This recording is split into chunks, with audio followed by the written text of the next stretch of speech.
Chers étudiants, bonjour. Aujourd'hui, nous allons traiter les exercices 1 et 2 de la troisième série consacrée aux effets électroniques et les intermédiaires réactionnels.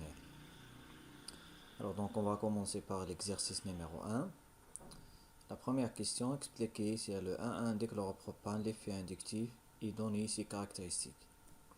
Donc avant de répondre à cette question, il est nécessaire de savoir la relation qui existe entre la polarisation de la liaison sigma et l'effet inductif. Donc en général, l'effet inductif il dépend de la polarisation de la liaison sigma. Et la polarisation dépend de l'électronégativité des atomes qui forment cette liaison. Donc plus l'électronégativité est marquée, plus l'effet inductif est important. En plus, l'atome le plus électronégatif d'une liaison polaire attire vers lui les électrons de la liaison covalente. Dans cette molécule, on a deux liaisons polaires, les liaisons carbone Cl, à cause de différence de l'électronégativité entre les deux atomes carbone Cl. Concernant les électronégativités, l'électronégativité de Cl égale à 3,16 et l'électronégativité de carbone égale à 2,5. Puisque l'atome de Cl est plus électronégatif que l'atome de carbone, donc le doublet électronique de la liaison sigma se déplace vers l'atome le plus électronégatif qui est l'atome de chlore, ce qui conduit à l'apparition d'une charge négative sur l'atome de chlore et une charge partielle positive sur l'atome de carbone. Conclusion. La molécule 1,1-dichloropropane est caractérisée par la présence d'une liaison polaire, CCl. Cette polarisation est due à la présence de chlore qui est un groupement attracteur d'électrons par l'effet inductif I.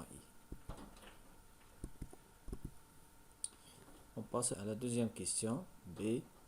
La polarisation des liaisons est un facteur important pour prévoir la réactivité des molécules organiques.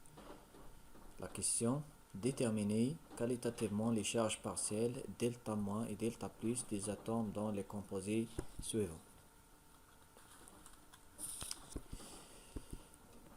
Avant de commencer, plus la différence d'électronégativité est élevée, plus les charges partielles sont importantes. Et si les deux atomes sont identiques, la liaison est apolaire. Commençons par la molécule d'éthane, CH3CH3. Dans ce cas, on a la liaison carbone-carbone. On a deux atomes identiques, carbone-carbone. Le doublet électronique de la liaison sigma se trouve au milieu de la liaison.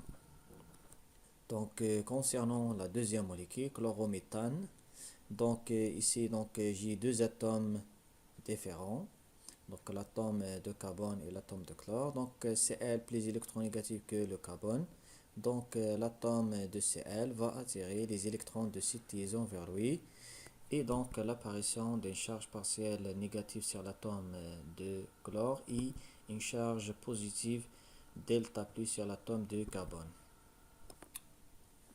Pour le méthanol, ici j'ai la liaison carbone-oxygène.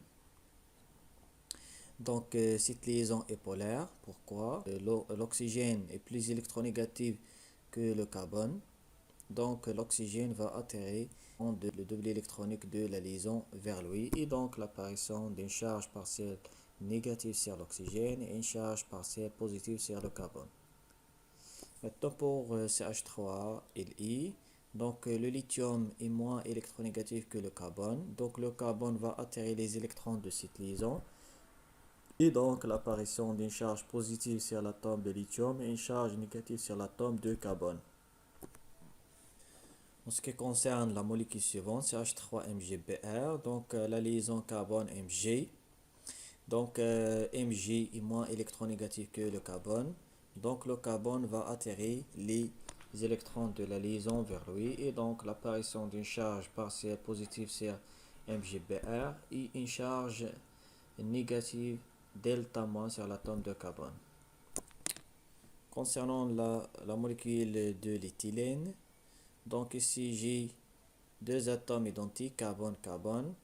Le doublet de la liaison se trouve au milieu de cette liaison et donc la liaison est apolaire. Maintenant, concernant cette molécule, donc ici J carbone, donc deux atomes identiques, mais ici donc on remarque présence de deux groupements méthyl, donc ce sont des groupements donneurs des électrons, donc chaque groupement CH3 pousse les électrons dans ce sens et donc le doublet électronique de cette liaison P se déplace vers ce carbone. Et donc l'apparition d'une charge négative sur cet atome de carbone et une charge positive sur le deuxième atome de carbone. La dernière molécule, donc ici la même chose, donc J carbone oxygène, donc l'oxygène est plus électronégatif que l'atome de carbone. Donc l'oxygène va atterrir les électrons de cette liaison, de la liaison P vers lui, et donc l'apparition d'une charge partielle négative sur l'atome d'oxygène et une charge partielle positive sur l'atome de carbone. Donc on passe maintenant au deuxième exercice. Donner les formes isomères possibles pour les molécules suivantes. Donc avant de répondre à cette question, il est nécessaire de faire un petit rappel sur le système conjugué et les groupements donneurs et attracteurs des électrons par l'effet mésomère. Alors donc concernant le système conjugué, donc c'est une molécule dans laquelle on a une alternance entre les liaisons simples, sigma, et les liaisons multiples. On peut distinguer entre trois types ou bien trois systèmes conjugués. Le premier c'est le système P sigma P. Donc dans ce cas, donc, on a deux doubles liaisons sont séparées par une simple liaison. Exemple P sigma P, P sigma P sigma P sigma. Le deuxième système c'est le système P sigma N. Donc dans ce cas, une double liaison et un double libre sont séparés par une simple liaison. Exemple donc c'est H2 double liaison CH Br. Donc le système c'est le système P sigma N. N c'est le double libre de l'halogène Br. Troisième type c'est le système P sigma plus ou bien P sigma moins. Dans ce cas donc une double liaison et une case vacante sont séparées par une simple liaison. Alors donc pour les formes limites sont utilisées notamment dans les critères des mécanismes réaction. Donc pour décrire le mécanisme réactionnel d'une réaction. Alors donc ici j'ai dans ce tableau les groupements donneurs et attracteurs des électrons par l'effet mésomère. Donc commençons par les groupements donneurs. Donc on trouve les halogènes en général, les éthers, les alcools et les amines. Pour les groupements attracteurs des électrons par l'effet mésomère -M, donc on trouve les acides carboxyliques, les aldéhydes, les cétones, le groupement cyanure et le groupement nitro. Et pour le benzène substitué, donc il joue deux rôles donc à la fois. Donc c'est un groupement attracteur des électrons par l'effet mésomère et un groupement donneur par l'effet mésomère. Donc ça dépend de R. Donc CR est un groupement attracteur des électrons. Exemple, donc CR c'est le groupement nitro. Donc si je mets ici NO2, donc le groupement nitro c'est un groupement attracteur des électrons. Donc dans ce cas, le cycle joue le rôle d'un groupement donneur des électrons. Si je mets ici un groupement donneur des électrons, par exemple OH, donc le cycle joue le rôle d'un groupement attracteur des électrons. Donc, revenons à notre exercice. Donc, pour les formes mésomères, ou bien les formes limites de la molécule A, la première des choses, on cherche à identifier le système conjugué sur la molécule A. Donc, on a le système, ou bien la conjugaison P sigma P, présence d'un groupement carbonyl qui exerce un effet mésomère attracteur -M, qui est à l'origine de différentes formes mésomères de la molécule. Donc l'atome d'oxygène va attirer le double électronique de la liaison P vers lui et donc la première forme limite, donc l'apparition d'une charge négative sur l'atome d'oxygène, ici formation d'un carbocation, un carbone chargé positivement.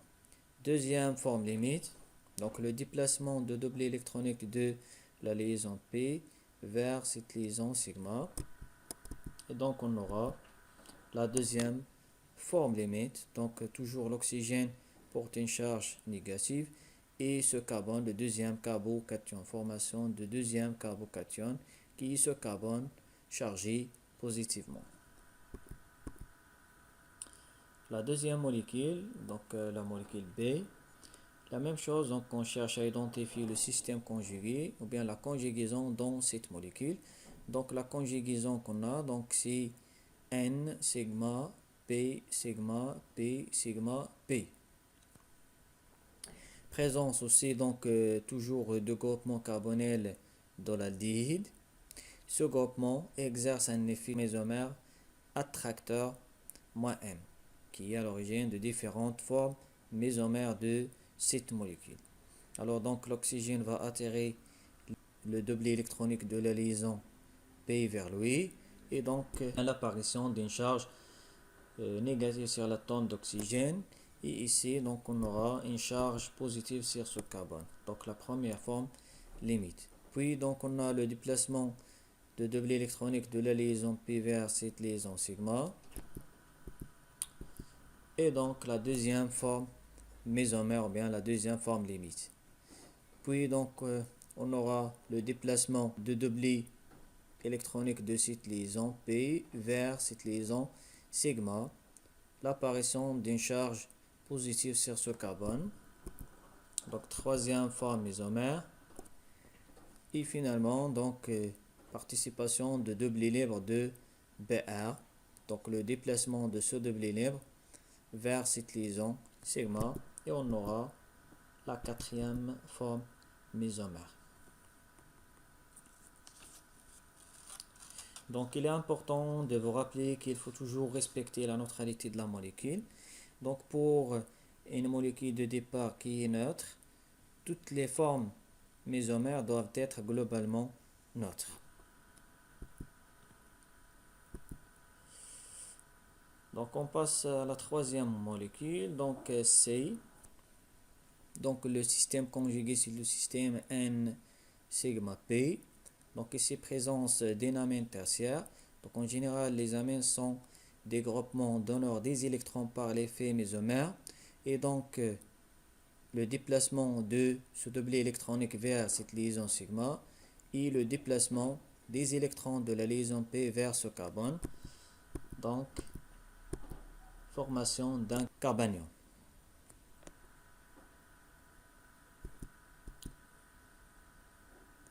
Maintenant, donc la molécule D, le phénol. Donc pour le phénol, donc on a ici le groupement OH. Donc l'oxygène participe à la conjugaison avec les liaisons P de cycle. OH est un groupement donneur des électrons par l'effet mésomère plus M. Donc l'un des doublets de l'oxygène participe à la conjugaison et donc le déplacement de ce doublet vers cette liaison sigma et le déplacement de doublet électronique de la liaison P vers ce carbone. Donc la première forme limite, on aura le carbanion suivant. Ensuite, donc le déplacement de la charge négative vers cette liaison, donc formation des liaisons P et C, et le déplacement de doublet électronique vers le carbone. Donc deuxième forme limite. Ensuite, donc on aura le déplacement de cette charge pour créer une double liaison ici, bien liaison P, et le déplacement des électrons de cette liaison vers ce carbone. Et donc on aura la troisième forme mésomère. Et finalement, donc le déplacement de ce doublet électronique pour former ici une liaison P et le retour de doublet électronique de la liaison P vers l'oxygène. Donc on aura cette quatrième forme mésomère Donc le retour à la molécule de départ. Donc on va s'arrêter là.